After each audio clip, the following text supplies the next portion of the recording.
जोड़िए दोनों हाथ, झुकाइए माथ और कान होने के साथ में करिए इष्ट परमात्मा का स्मरण।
पाषाण है तो प्रतिमा भी बनेगी।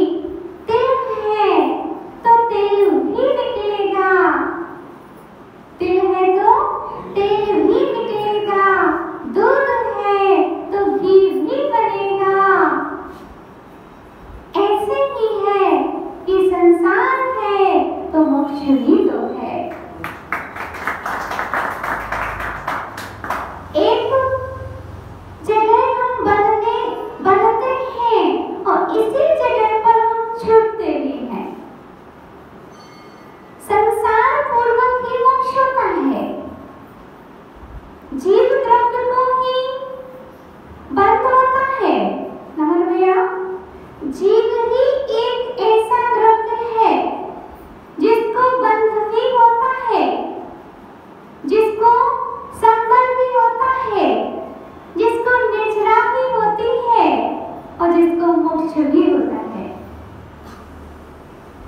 पुद्गल को मोक्ष नहीं होता, संबल भी नहीं होता, निजरा भी नहीं होती, इसीलिए मोक्ष भी नहीं होता।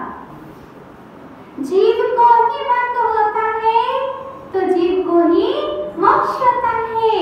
इससे हमारी दिमाग की कोशिकाएं खुलती जा रही हैं कि वास्तव में यथार्थ सत्य तो यही है कि सब जब जीव को ही मिलना है, सब जब जीव को ही मिलना है, तो फिर जीव की चिंता हम क्यों ना करें, जीव अकेले की क्यों करें? बराबर है? जीव की चिंता अकेले क्यों करें? जीव की चिंता क्यों ना हम करें? क्योंकि इस शरीर को मोक्ष नहीं होगा। होगा क्या? इस शरीर को मोक्ष नहीं होगा।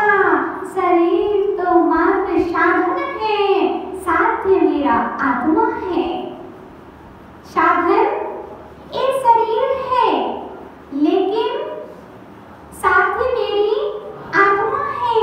इसीलिए शरीर को साधना में लगाओ, संपत्ति में नहीं।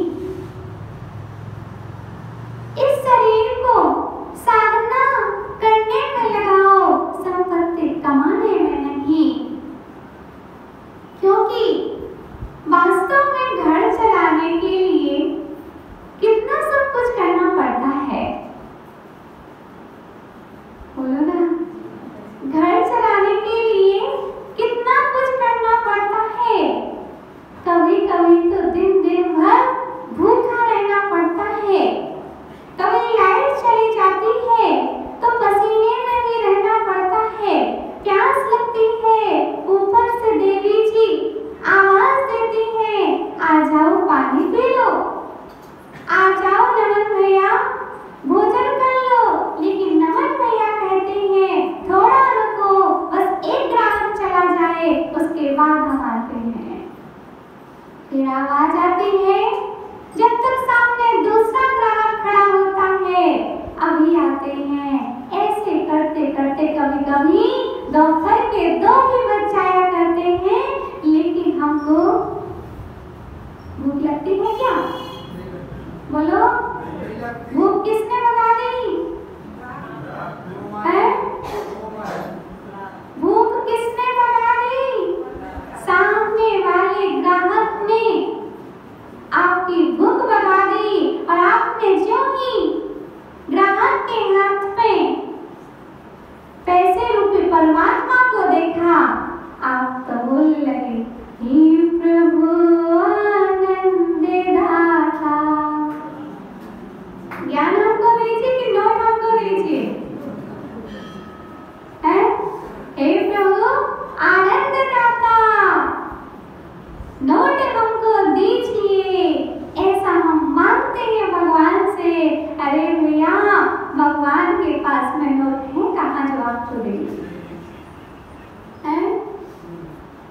भगवान तो बच्चे छोड़ करके आए हैं, आपको बच्चे क्या देंगे? सत्य है। भगवान ने तो अपने परिवार को छोड़ा है, भाई आपको परिवार कैसे देंगे? भगवान ने तो बच्चों को छोड़ा है, भाई आपको बच्चे कैसे देंगे? भगवान ने तो धन को छोड़ा है, भाई आपको धन से जोड़ेंगे कैसे? बोलो डॉक्टर साहब, बराबर है कि नहीं? भगवान ने तो परिवार छोड़ा है, भाई आपको परिवार देंगे कैसे? भगवान ने धन को छोड़ा है, आपको मामा जी धन देंगे कैसे? हम विचार करते हैं। भगवान ने तो दीपक भैया, भगवान ने तो धन को छोड़ दिया, भाई आपको धन देंगे कैसे?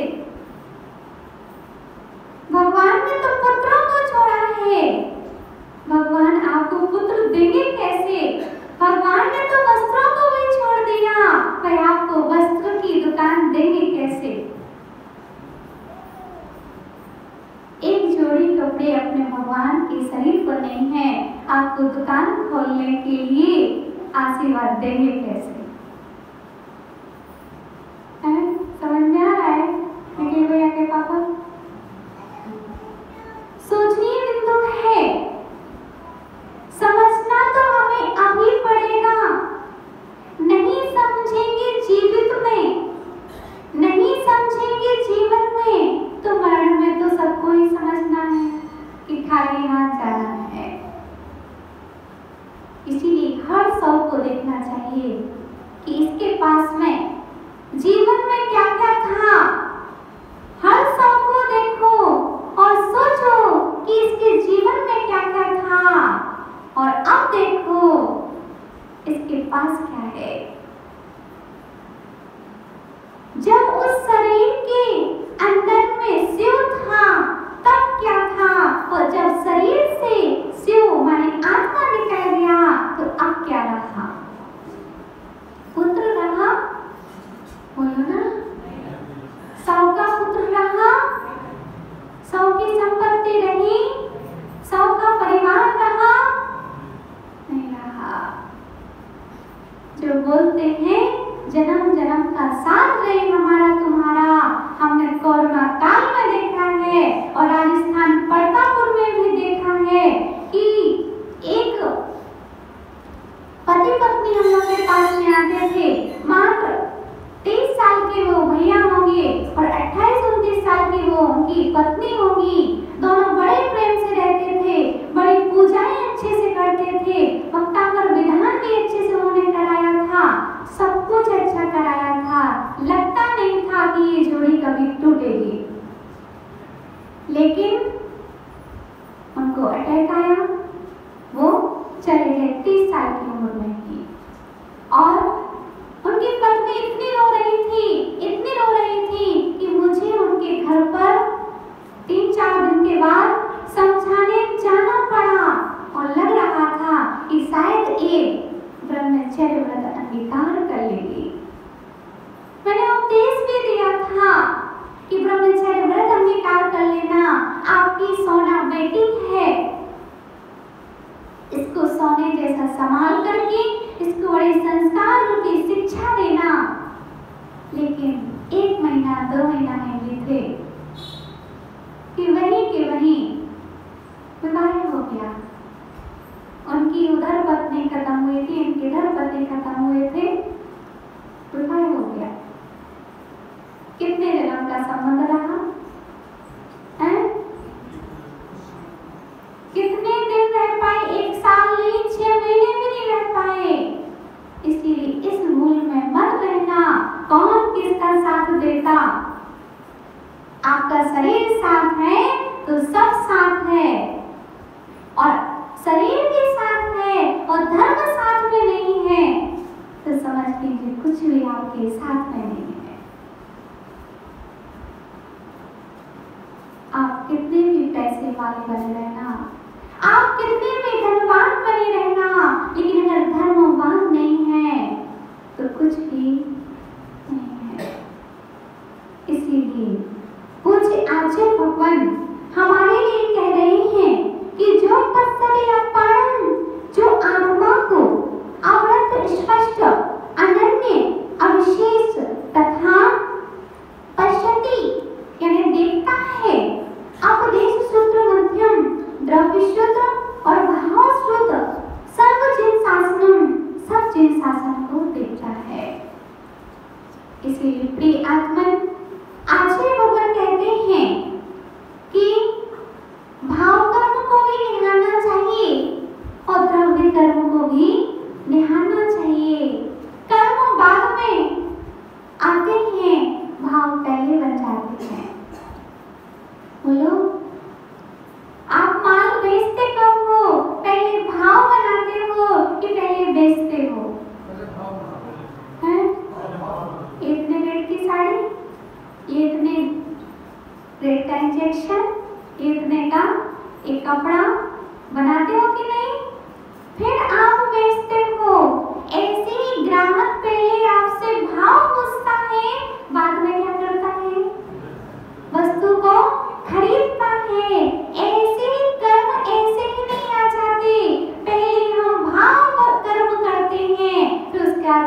बाद में द्रव्य कर्म आ जाते हैं। हमने इतनी छूट दे रखी है, हमने अपनी इंद्रियों को इतनी छूट दे रखी है, हमने अपनी आंखों को इतनी छूट दे रखी है, जरा सी थकती हैं हमारी पांचों इंद्रियां, हम बोल देते हैं आराम कर लो, और हमारी इंद्रियां इतनी आलसी हैं कि हम 8 घंटे आराम का सोचते हैं, तब 8 घंटे आराम हो जाता है, पता नहीं पड़ता।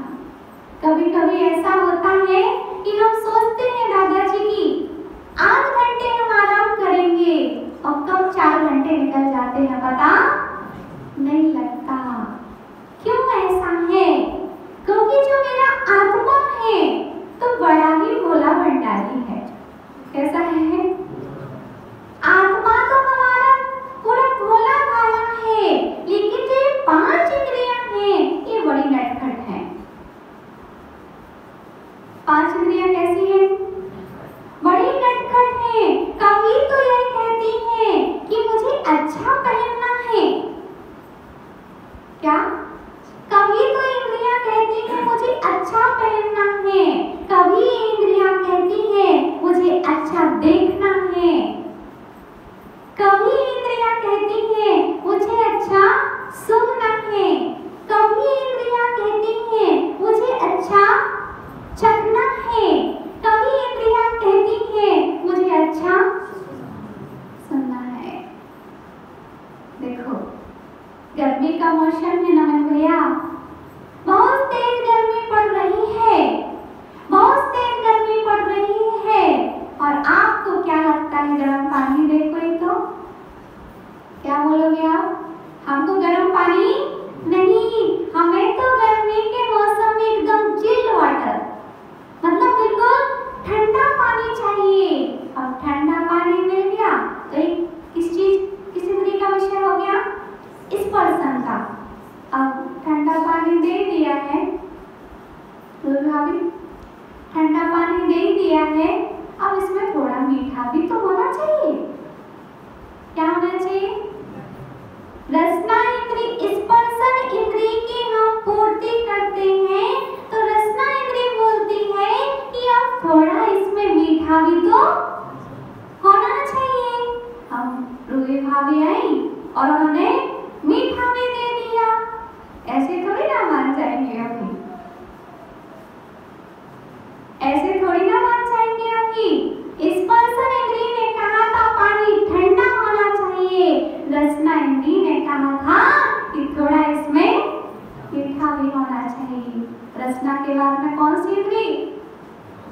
अब घ्राण इंद्रिय, इसमें कुछ रुआबजा वगैरह, कुछ इसमें सुगंधित पदार्थ भी तो डालना चाहिए। घ्राण इंद्रिय बोलती है थोड़ी सुगंध तो आना चाहिए। क्या आना चाहिए? थोड़ी तो सुगंध आना चाहिए, थोड़ी खुशबू आना चाहिए। अब स्पर्शन इंद्रिय का काम हो गया, रसना का भी हो गया, घ्राण का भी हो गया। अब चक्षु इंद्रिय कहती है कि इसमें थोड़ा सा रंगीन कुछ होना चाहिए। बोलो दीपक भैया, सत्य है ना? सत्य है। अब क्या होना चाहिए? थोड़ा सा इसमें रंगीन कुछ दिखना चाहिए। कि चक्षु इंद्रिय का विषय हुआ। अब कौन सी इंद्रिय बची? सिर्फ कर्ण इंद्रिय। जब ठंडा भी मिल गया, मीठा भी हो गया, खुशबूदार भी हो गया, रंगीन भी हो गया, अब कर्ण इंद्रिय कह रही है इसके साथ थोड़ा संगीत तो होना ही चाहिए। सारे गा, क्या बोलते? सारे गा धा पानी पी जा।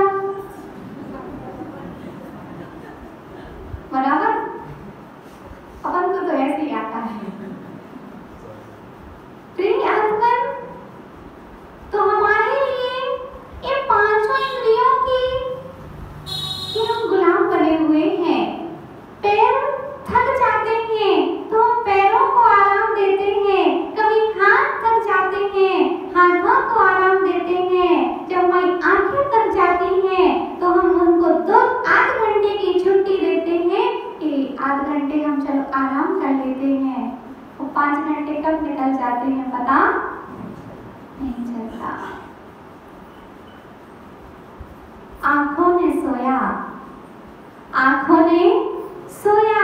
8 घंटे सोने का बोला था और 8 घंटे सुला लिया। अब बंध, कर्म बंध किसको होगा? आंखों को होगा कि आत्मा को होगा? प्रवचन तो आपको ही करना है साथी भाभी, बोलो। बंध किसको होगा?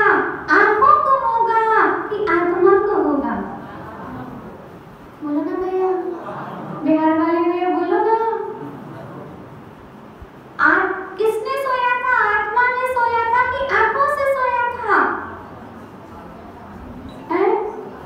आंख बंद करके सोते हो या आंख खोल के सोते हो? क्या हो गया आप लोग तो बिल्कुल ऐसे बैठे कि कुछ बोलो ना। आंखों से सोया था क्या? किससे सोया था? आंखों से सोए थे। कर्म बंधेगा किसको? दर्शनावली है। कर्म आंखों को बंधेगा कि आत्मा को बंधेगा? है भैया, आपने अपने घर के नौकर को भेजा था कि माल ले आओ सामने दुकान से, तो नौकर को बिल देना पड़ेगा। नौकर सामान लाया है तो चुकाना किसको पड़ेगा? है?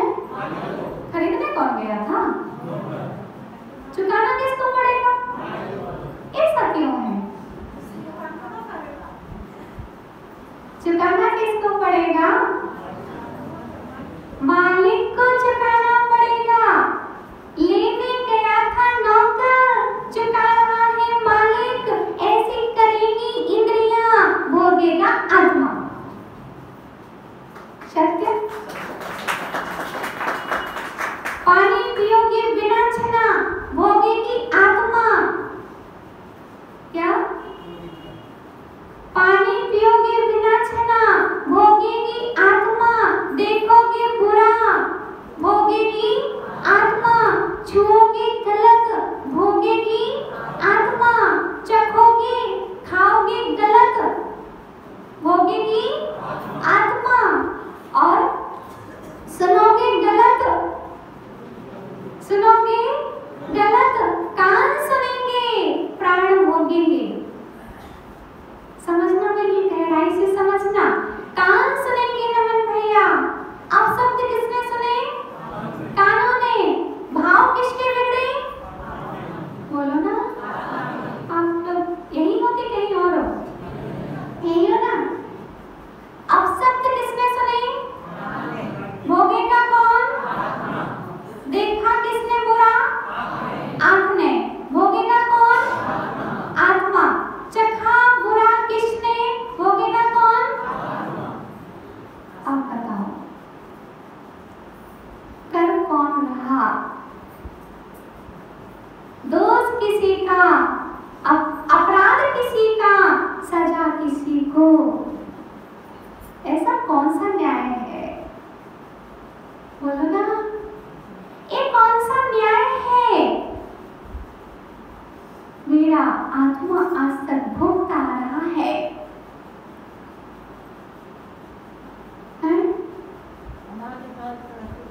मेरा तो अब क्या करना है? अनादिकाल से रचा बचा है, जो बर्तन गंदा हो गया है उसको गंदा ही रखने का है क्या? है? जब आप अपने बर्तन को धोना जानते हो, जब आप अपने बर्तन को साफ देखना चाहते हो, तो इस नर्तन को भी तो आपको साफ देखना चाहिए है। कढ़ाई काली होती है, कढ़ाई काली होती है, तो नमन भैया ये माताएं साफ करके जानते हैं, लेकिन अगर कर्म काले हैं तो इनको भी तो कपूर की भांति सफेद कर देने की इनको क्षमता होनी चाहिए। बोलो, कर्म हमेशा काले ही होते हैं ऐसा नहीं है, सफेद भी होते हैं। जो कार्बन शरीर होता है ना, वो काला नहीं होता है, सफेद होता है। कर्मों का जो समूह रहता है ना, जब जीव यहाँ से मर करके दूसरी जगह जाता है और विग्रह करती है, यहाँ से जीव मरा, यहाँ उसको जन्म लेना है, ये विग्रह करती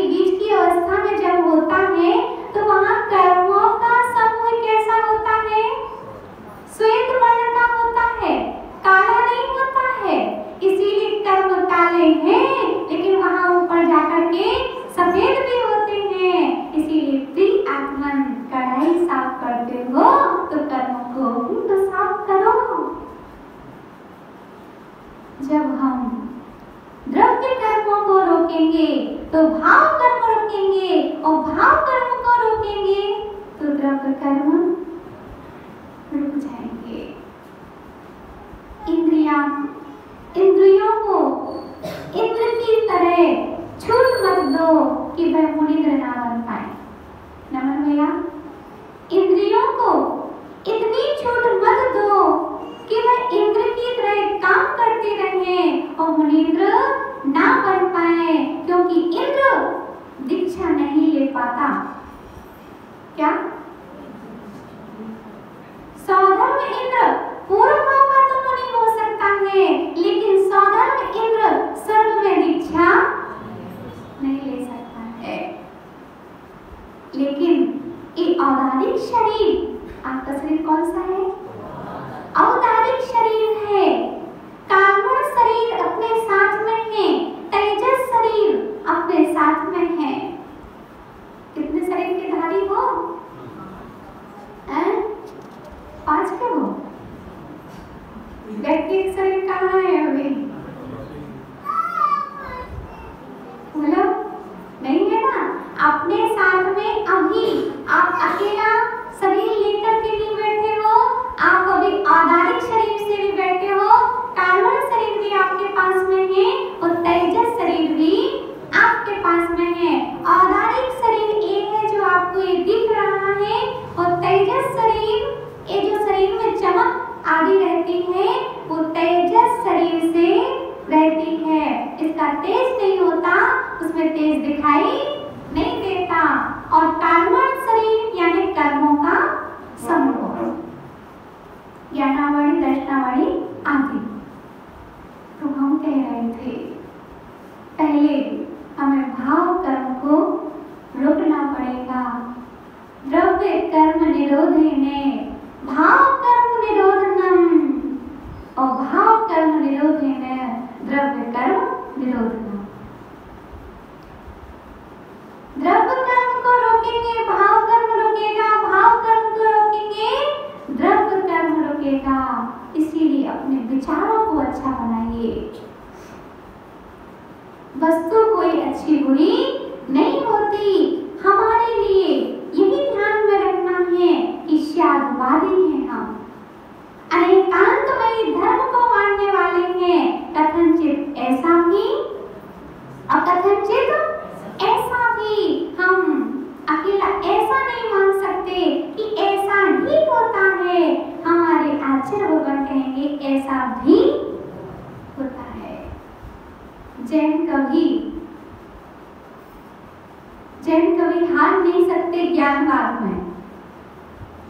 अगर त्यागवाद है अपने जीवन में तो हम कभी हार नहीं सकते।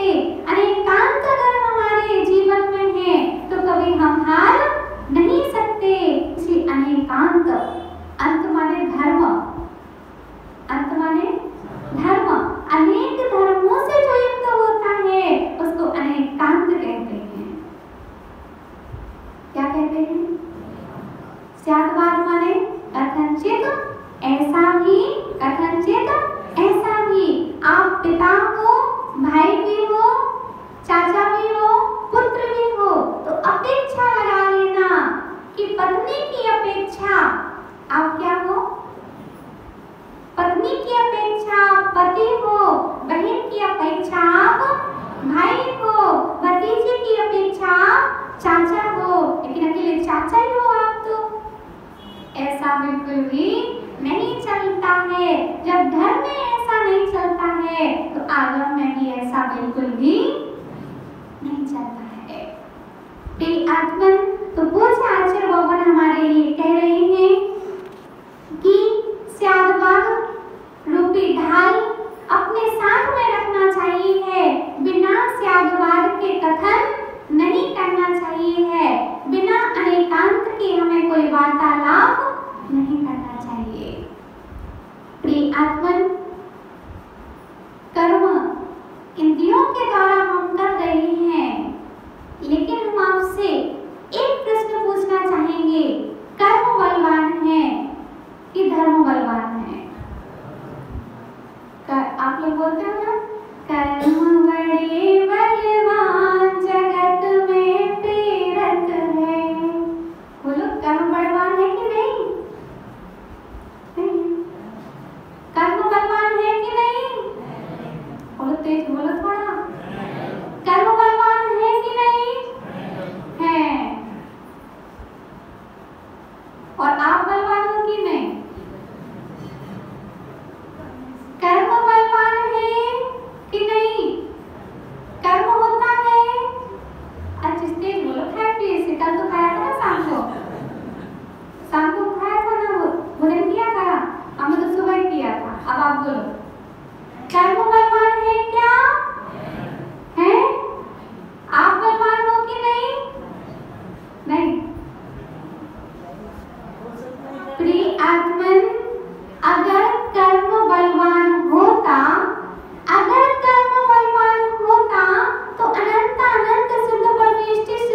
कर्म किए हैं वो भोगने पड़ेंगे कि नहीं भोगने पड़ेंगे?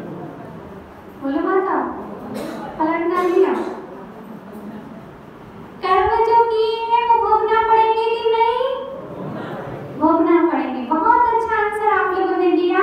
आपको एक गिफ्ट मिलेगी, लेकिन आंसर रूप में हम आपको गिफ्ट देना चाहेंगे कि हम चौकी में जाते हैं और आप हमको थाली दिखाते हैं, तो क्या थाली दिखाने से वह पूरा का पूरा भोजन हमको लेना पड़ेगा? बोलो। कर्म जो हमने किया है वो हमको पूरा भोगना पड़ेगा। ये आपने कहा हाँ।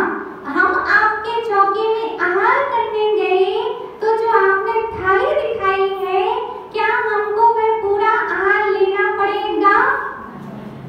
क्यों नहीं लेना पड़ेगा? माता जी हमने बनाया है, दिन भर से मेहनत कर रहे थे, शाम को पूरे बर्तन तैयार किए, सब किया, उस सुबह हम लगे हमारे 6 बजे से। मेहनत का है, मेहनत। चाहे आप इतनी थाली दिखाओ तो और इतनी बड़ी दिखाओ तो पूरा लेना पड़ेगा कि नहीं? बोलो। हमें जो अनुकूल लगेगा वो हम लेंगे और जो नहीं लगेगा वो हम निकाल देंगे। ऐसे ही भैया जो हमने कर्म किया है, पहली बार सुनना इस चीज को, जो हमने कर्म किया है वो हमें पूरा का पूरा नहीं भोगना पड़ेगा अगर हम साधना करते हैं तो। अब आपको चौके में जाओगे ना, याद रहेगा। फिर आप ये नहीं कहोगे कि मारी थोड़ा टेस्ट कर लो, चटोरी बाबा थोड़ी ना है कि टेस्ट कर लो। हम लोग का सबका नियम है, आप लोगों ने देखा होगा, अगर किसी ने बोला कि माता एक टेस्ट कर लो तो समझ लो वो वस्तु अब लेना ही नहीं। थोड़ा सा टेस्ट कर लो। माता जी की परीक्षा ले रहे हो कि माता जी को इस वस्तु से राग है कि नहीं। थोड़ी सी वस्तु खिलाएंगे हम और फिर माता जी पूरी ले लेंगी, इसीलिए पूरी वस्तु हमको लेनी है। देना हो तो पूरी दो, वरना टेस्ट नहीं करते अपन, क्योंकि इसमें आपकी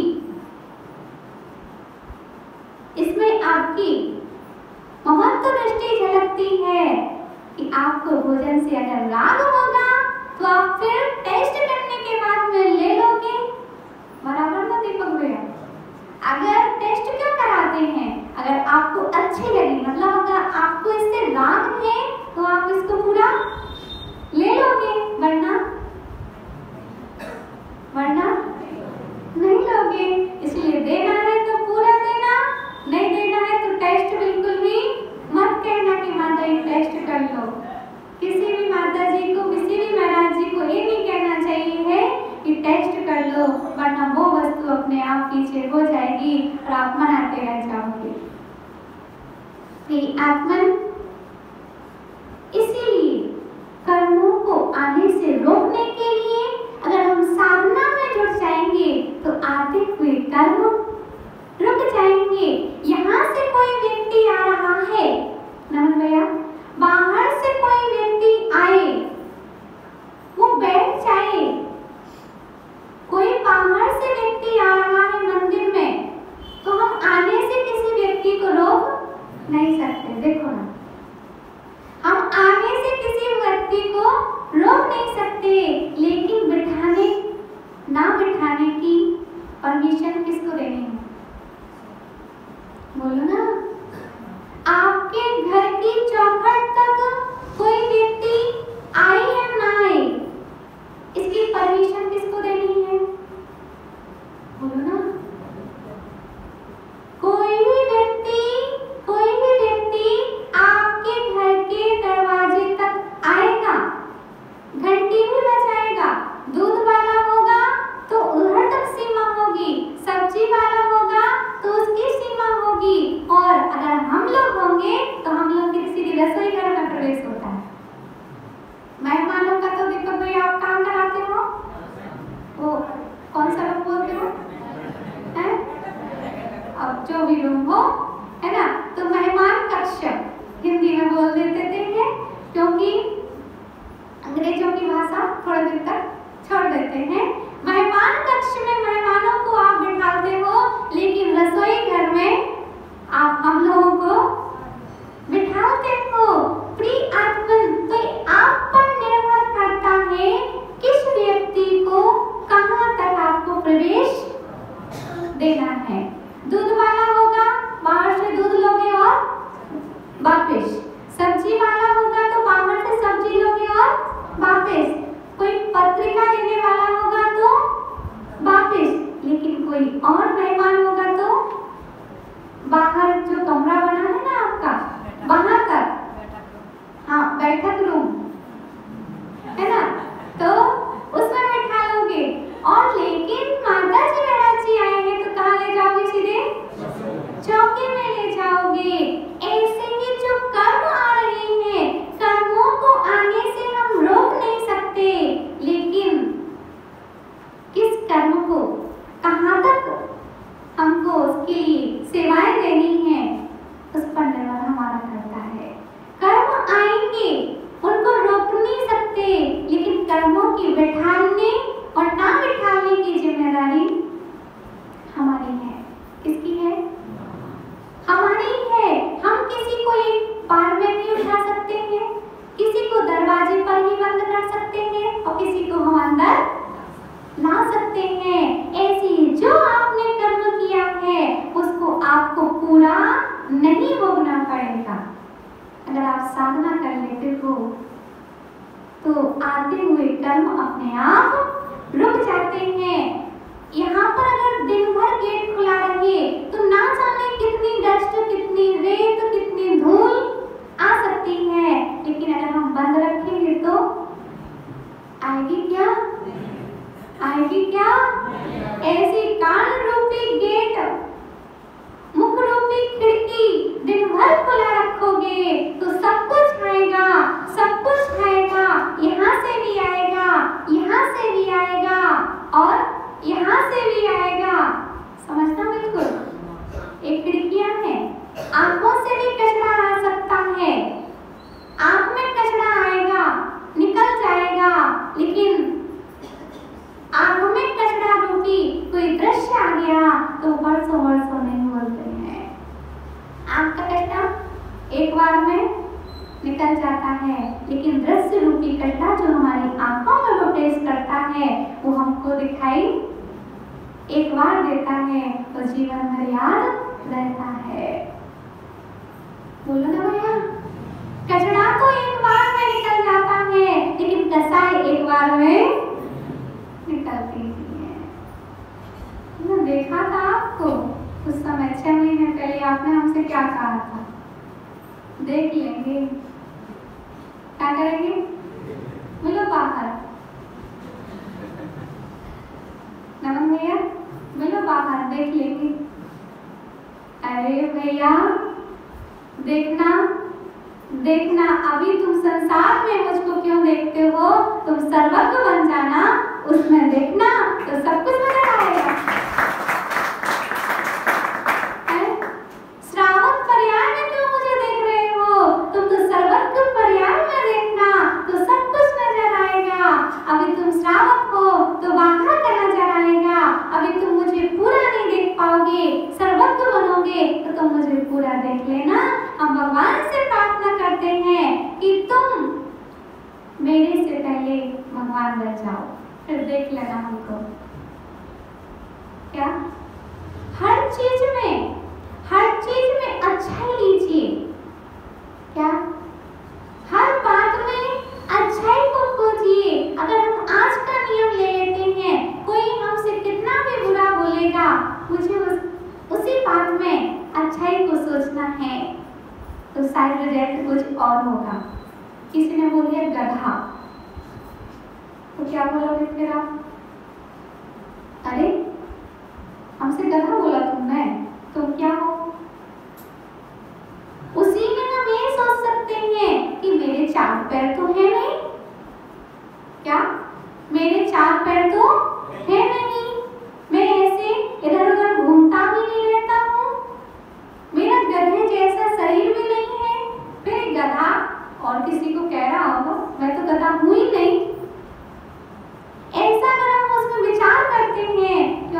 आचार्य तो हमेशा बोलते हैं गामिस गलत और धामिस धारणा। जो गलत धारणा में जिए वो गलत धारणा हमारी है नहीं। कोई पागल भी बोल दे तो बोलो जो पापों को गलाता है वह पागल कहलाता है। हाँ मैं पागल हूँ। अगर कोई आपसे पागल कहता है तो बुरा नहीं मानना, हमसे पागल कह जाना, हम बुरा नहीं मानेंगे, क्योंकि पापों को जो गलाता है वह पागल कहलाता है। इसीलिए कैसे हम कर्मों को अच्छी चीज में बदल सकते हैं। सामने वाला हमें क्या देता है ये उसकी इच्छा है, मुझे उससे क्या लेना है ये हमारी शिक्षा पर निर्भर करता है। इसीलिए पूज्य आचार्य बाबा कह रहे हैं कि अभिप्राय को समझो, स्यादवाद लगाओ। क्योंकि पूज्य आचार्य बाबा उदाहरण देते हैं कि एक व्यक्ति का पर्स गिरा था रास्ते में, नमन भैया, एक व्यक्ति का पर्स गिरा था रास्ते में और एक व्यक्ति ने उठा के अपने जेब में रख लिया। चोरी का दोष लगेगा कि नहीं? बोलो ना। और एक व्यक्ति का बिहार में, जब बिहार चल रहा था गोमटेश्वर के लिए, और एक व्यक्ति का पर्स गिरा तो सामने चल रहे थे महाराष्ट्र वाले व्यक्ति। महाराष्ट्र वाले व्यक्ति ने वो पर्स उठाया और उस पर्स में कितने पैसे थे ये नहीं देखा, उन्होंने देखा इसमें कार्ड है क्या, कौन सा कार्ड, आईडी कार्ड, तो वह है क्या, उन्होंने उस पर नंबर देखा, तुरंत फोन लगाया और 50 किलोमीटर वह व्यक्ति जा चुका था। वो वापस आया, क्या वापस आया और वह इतना खुश हुआ, इतना प्रसन्न हुआ कि आपने मेरा पर्स में उसने पैसे नहीं, सबसे पहले अपना कार्ड देखा, क्योंकि उसके लिए पैसे महत्वपूर्ण नहीं थे, उसके लिए कार्ड महत्वपूर्ण था। ऐसे ही प्री आगमन पर्स दोनों ने उठाया था, एक ने उठाया था और रख लिया था और दूसरे ने भी उठाया था, लेकिन उसने फोन लगा करके उसको बतला दिया था। उठाया दोनों ने था, पाप किसको लगा? बोलो, पर्स तो दोनों ने उठाया था ना, बोलो ना, पर्स तो दोनों ने ही उठाया था, लेकिन एक का अभिप्राय भिन्न था और दूसरे का अभिप्राय भिन्न था। ऐसे ही हम कुछ कर्म को ऐसे उस जैसे भी कर सकते हैं और दूसरे व्यक्ति उस कर्म को दूसरे नजर से भी ले सकते हैं। कुछ गुरुवर बतलाते हैं कि एक व्यक्ति था और वह दर्जी था। दर्जी कटिंग कर रहा था कपड़े की। कैसी कटिंग कर रहा था? कपड़े की कटिंग कर रहा था। कैंची हाथ में लिए था, कैंची हाथ में लिए था। होली का दिन था। क्या था? होली का दिन था और एक व्यक्ति आया और उसने रंग लगा दिया उस दर्जी के लिए, और उस दर्जी ने तो देखा भी नहीं था मुझे किसने रंग लगाया, और हाथ में कैंची लिए था और यूं उसने ऐसे किया और वह कैंची उसके गले में लग गई। क्या हो गया? गले में लग गई। अब क्या सभी लोग बोल रहे हैं इस दर्जी ने इस व्यक्ति को मार दिया। क्या बोला? इसको कैंची लगा दी। सभी लोग बोल रहे हैं, दृश्य में जो दिखाई दे रहा है सभी बोल रहे हैं कि इस व्यक्ति ने क्या कर दिया?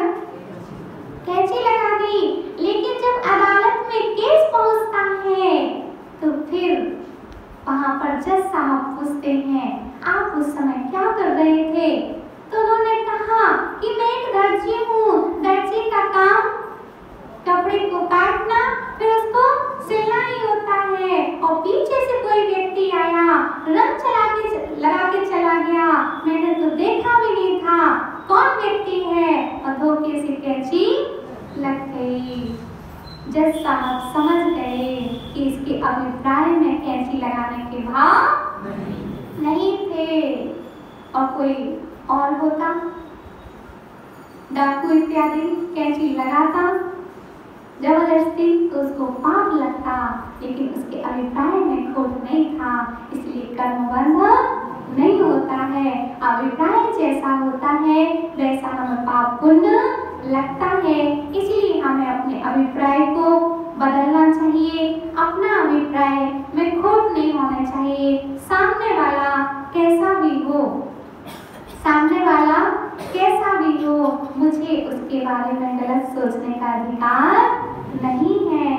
आप उस सामने वाले को, सामने के वाले के बारे में इतना विचार करना कि हे भगवान ये कब सर्वज्ञ बन जाए, मेरे बारे में अच्छा तो जानने लग जाएगा। उसको जवाब नहीं दो, भगवान से कहो कि ये सामने वाला जो गलत बोल रहा है, काश इसको जल्दी केवल ज्ञान हो जाए तो इसके ज्ञान में सब झलकने लगेगा। इसलिए प्रिय आत्मन अभिप्राय को समझने की कुशलता सच्चे शिष्य में होती है कि गुरुवर हमारे क्या कहना चाह रहे हैं, हमारे माता पिता हमसे क्या कहना चाह रहे हैं। इसलिए अभिप्राय को समझें और अपने जीवन में सुधार लाएं। सुधार लाएंगे तो हम समय सार में अपने आप प्रवेश कर जाएंगे। सुधार से ही आत्मा में हमारा सुधार होता है और परिणामों के बिगाड़ से ही हमारी आत्मा का बिगाड़ होता है। इसीलिए हमें सुधरे हुए मार्ग पर अपनी आत्मा को सुधार करके आगे बढ़ते जाना है। इसी मंगल भावना के साथ में परम पूज्य आचार्य भगवान श्री विभू सागर जी